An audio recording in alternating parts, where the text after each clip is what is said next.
അല്ല, ഞാൻ ഈ വീട്ടിലെ പശുവിന് വേണ്ടി വീട്ടിലെ അച്ഛനും അനിയനും ഞങ്ങൾ എല്ലാവരും അപ്പുറത്തെ കണ്ടത്തിൽ പോച്ചൊറിക്കാൻ പോയ സമയത്ത് പെട്ടെന്ന് പോച്ചൊറിക്കുന്നതിന്റെ ഇടയിൽ തന്നെ ഞങ്ങൾ പെട്ടെന്ന് ഒരു കാഴ്ച കണ്ടു. ആ പോച്ചയുടെ ഇടയിൽ കുറെ മുട്ടയിരിക്കുന്നു. അത് എന്തിന്റെയാണെന്ന് അറിയത്തില്ല. ഞങ്ങൾ അവിടെ എല്ലാം ഞാൻ കുറെ നോക്കി, പക്ഷെ എന്തിന്റെയാണെന്ന് ഒരു പിടിയും കിട്ടില്ല. നിങ്ങൾ നോക്കി, കുറെ വലിയ അത്യാവശ്യം നല്ല മുട്ടയാണ്, താറാമുട്ടയുടെ അത്രയും വലുപ്പമുണ്ട്. അങ്ങനെ 7 മുട്ടയുണ്ട്. അത് എന്തിന്റെയാണെന്ന് അറിയാതെ ഞാൻ അവിടെ എല്ലാം നോക്കി. ഞങ്ങൾ പിന്നെ അങ്ങോട്ട് പോച്ച പറിച്ചതില്ല, അതേപോലെ വെച്ചു. ബാക്കി വേറെ സ്ഥലത്താണ് അന്നേരം പോച്ചൊറിക്കാൻ പോവുകയും ചെയ്തു.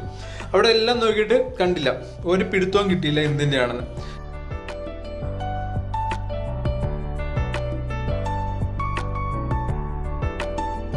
പക്ഷെ എന്തിന്റെ ആണെന്ന് അറിയണമെന്ന് എനിക്ക് വലിയൊരു ആഗ്രഹമുണ്ട്. അങ്ങനെ ഞാൻ പിറ്റേ ദിവസം രാവിലെ തന്നെ കണ്ടത്തിലോട്ട് പോവാണ്.